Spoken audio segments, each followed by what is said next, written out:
Subscribe कीजिए been human club channel को और हिट कीजिए बेल आइकन ताकि आप पाते रहिए सलमान खान की न्यूज़ सबसे पहले। सलमान भाई से लगाव तो यार बचपन से है।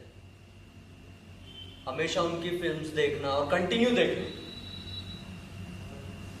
फर्स्ट डे फर्स्ट शो हमारा एक रोल बन गया था कि भाई की मूवी आ रही है, फर्स्ट डे फर्स्ट शो जाना है। पैसे नहीं थे जेब में, पर हम अरेंज करके हम जाते थे। तो क्रेज बढ़ता गया, अंदर ही अंदर और प्यार बढ़ता गया सलमान भाई के लिए। तो कुछ मन में आया कि कुछ ना कुछ लाइफ में इनके लिए मैं करना चाहूँगा खुद से। बहुत सारे फैन हैं, लाखों फैन हैं, करोड़ों फैन हैं, पर मैं कुछ हटके करना चाहता था। और वो आपके सामने है। सलमान भाई की मूवीज पसंद करना तो एक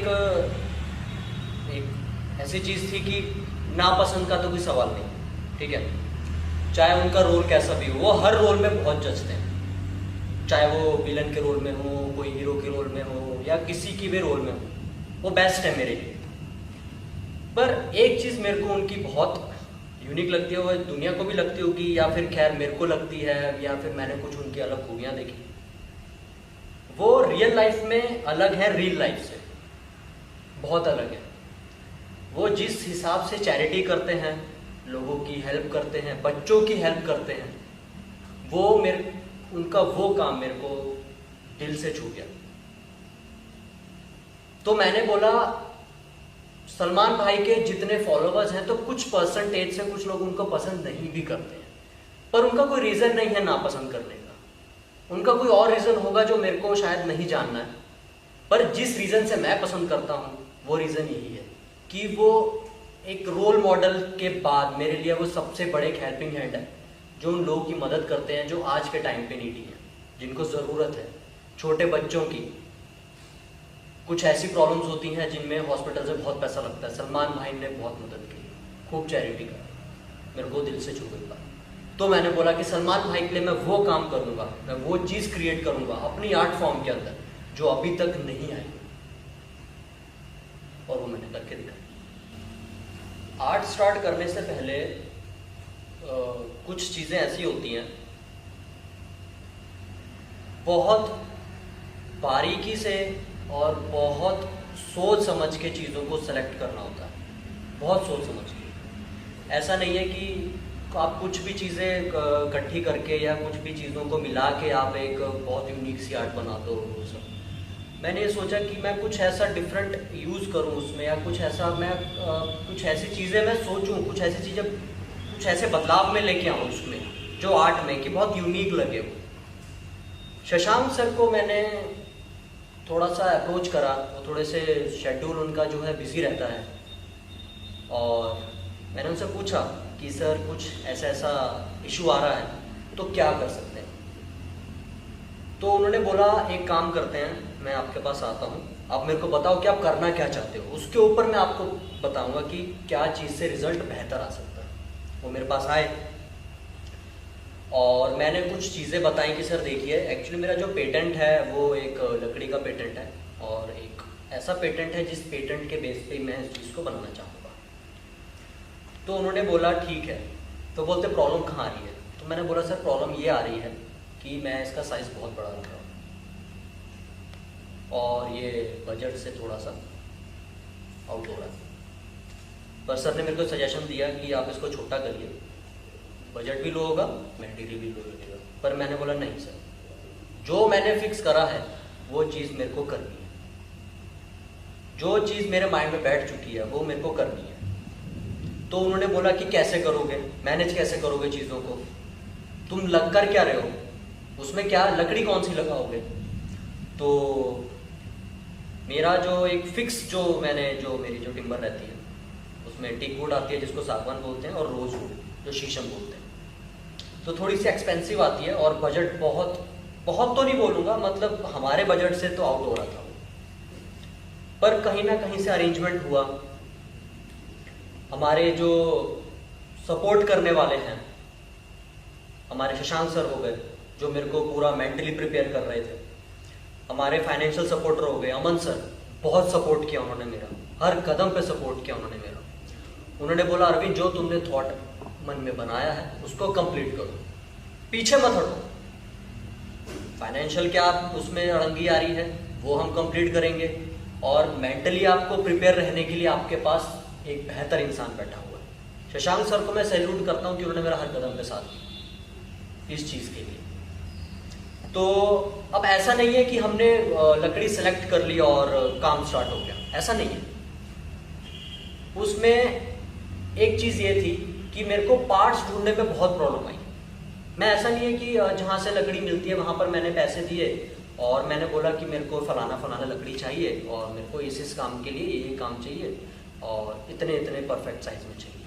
मेरे पास वो ऑप्शन नहीं था, मेरे को कुछ डिफरेंट करना था, क्योंकि जो हम लकड़ी यूज़ करते हैं इसमें एक बहुत ज़्यादा क्वालिटी का अप डाउन होता है, बहुत ज़्यादा। तो अगर आपको बेस्ट क्वालिटी चाहिए ना तो आपको कम से कम 20 से 25 साल की लकड़ी लगती है, जहाँ तक मैंने चीज़ों पे रिसर्च किया। तो 20 से 25 साल की लकड़ी लेने के लिए जो पार्ट्स आते हैं बड़े बड़े, जो टीक वुड के और जो शीशम के, जो रोज वुड के पार्ट्स होते हैं वो, तो मैंने अरेंजमेंट के लिए भागा दौड़ी करी, काफ़ी जगह पूछा, 100-150 जगह पे मैंने कॉन्टेक्ट्स किए, जहाँ पर जो टिम्बर सेल होती है मैंने वहाँ पर कांटेक्ट किए, पर किसी का मेरे पास परफेक्ट जवाब नहीं आया। और मैंने ट्राई किया तो कुछ जगह मैंने शशांक सर के कहने पे भी मैंने कुछ कॉन्टेक्ट्स किए, सब करा। तो ये अरेंजमेंट करने मेरे को कम से कम 1 से 1.5 महीना लगा, मतलब लकड़ी अरेंज करने मेरे को 1 से 1.5 महीना लगा। तो आप सोच सकते हैं कि अगर आप किस चीज़ को स्टार्ट कर रहे हो और कोई चीज़ को क्वालिटी में आपको बनाना है तो आपको क्या क्या चीज़ें करनी पड़ती है। मेरे को भी नहीं पता था कि ये सब चीज़ें आएंगी, पर हमने करी। हमको 1-1.5 महीना लगा बेस्ट से बेस्ट लकड़ी को इकट्ठा करने में। और ऐसा नहीं है कि हमने जहाँ से लकड़ियाँ बुलवाई वहाँ से परफेक्ट लकड़ी आ गई। एक्चुअली जब लकड़ी चिरती है, जब कटती है, तो उसके अंदर पता चलता है कि क्वालिटी कैसी है। तो हमारा पैसा भी खराब हुआ, उसमें टाइम भी खराब हुआ, पर हमने उस चीज़ को और अरेंज करा कि नहीं, अगर हमको चाहिए तो इसी क्वालिटी में चाहिए और परफेक्ट चाहिए। उसमें एक जरा सा होल आ जाए तो हम पूरा पार्ट को साइड करते थे कि क्वालिटी अगर लगानी है तो बेस्ट लगानी है। तो हमको ये कुछ हमको इश्यूज आए थे। फाइनेंशियल तो जो थे वो तो शॉर्ट आउट धीरे धीरे हो ही रहे थे, पर सबसे बड़ा इशू था क्वालिटी। क्वालिटी एक टाइम पे आप मैनेज कर लेते हो, पर उसके बाद जो सेकंड, जो सबसे बड़ी आपके सामने जो एक क्या बोल सकते हैं उसको अपन, एक ऐसी दीवार जो बन के खड़ी रहती है, एक ऐसा चैलेंज जो रहता है, वो था कि जो मैंने डिज़ाइन रेडी करा था वो डिज़ाइन वैसा एक्यूरेट बनेगा। मेरे को भी नहीं पता था ये चीज़ बनेगी। आप जब कोई आर्ट बना रहे हो, आपको ये नहीं पता कि जो मैंने सोचा है, जो मेरी थॉट प्रोसेस है, वो वैसा ही बनेगा। हाँ, ऐसा पॉसिबल नहीं है, पर हमने काम स्टार्ट करा। और सबसे बड़ी चीज़ क्या है, जो हमारे पास सबसे सामने, जो आंखों के सामने सबसे बड़ा इशू आया था कि एक छोटे से चावल के दाने जितने बड़े बड़े भी, मतलब उतने बड़े इशू भी आए, जो एक पूरी आर्ट को एक गलत डिज़ाइन दे सकते थे। तो हमने उस पर भी वर्किंग किया। हमारा एक बड़े, अगर हम एक बड़े फॉर एग्जांपल जैसे अगर फ़ोन है, अगर मैं उसको फिट करना चाहूँ और अगर ये कहीं बाल बराबर भी है, कहीं फिट नहीं बैठ रहा है ना, तो हमको पूरा डिज़ाइन चेंज करना पड़ता। और इसको 3D आर्ट देने के लिए, इसको 3D फॉर्म देने के लिए हमने टोटल इसमें बड़ी बड़ी, जो अगर मैं बात करूँ तो टोटल 11 फ्रेम्स लगाई। और अगर मैं पार्ट्स की बात करूँ तो इसमें अबव 300 पार्ट्स से ज़्यादा हैं जो इसको 3D लुक देते हैं। तो उस लुक को देने के लिए हमको हर एक पार्ट को अपने परफेक्ट एंगल पे रखना बहुत ज़रूरी था, और हमने धीरे धीरे किया। हमारे पास टाइम ड्यूरेशन भी थी, तो उस टाइम ड्यूरेशन को कवर करने के लिए हमने कम से कम 16 से 17 घंटे कंटिन्यू काम किया, और रिजल्ट्स भी आए जो आपके सामने है। तो इस चीज़ से मैंने एक चीज़ ये भी सीखी है कि हम कोई चीज़ बहुत बड़ी सोच लेते हैं, कर लेते हैं, पर जब हम उसको प्रैक्टिकली लाइफ में लेके आते हैं तो बहुत सारे इश्यूज आते हैं। पर उन इश्यूज से पीछे हटना, ये हमारी आदत में नहीं होना चाहिए। उस पर काम करो, बड़ा रिजल्ट आएगा। मैं खुद इस चीज़ से हैरान हूँ कि मैंने इतनी बड़ी चीज़ बनाई सलमान भाई के लिए। मैं बहुत खुश हूँ। सलमान भाई इस चीज़ से खुश होंगे नहीं होंगे वो मेरे को नहीं पता, पर मैं इस चीज़ से बहुत खुश हूँ, और मैं आगे भी ऐसे काम करूँगा। ये तो हमारा फर्स्ट आर्ट है। मेरे पास ऐसे बहुत सारे आर्ट फॉर्म्स हैं जो वर्ल्ड में अभी तक नहीं आए। वो कहाँ है? वो यहाँ है, और हम आगे करते जाएंगे। मैं इस चीज़ में और आगे अपने कदम बढ़ाता जाऊंगा, और सलमान भाई के लिए मैं और भी जो आगे कर सकता हूँ वो मैं करूँगा।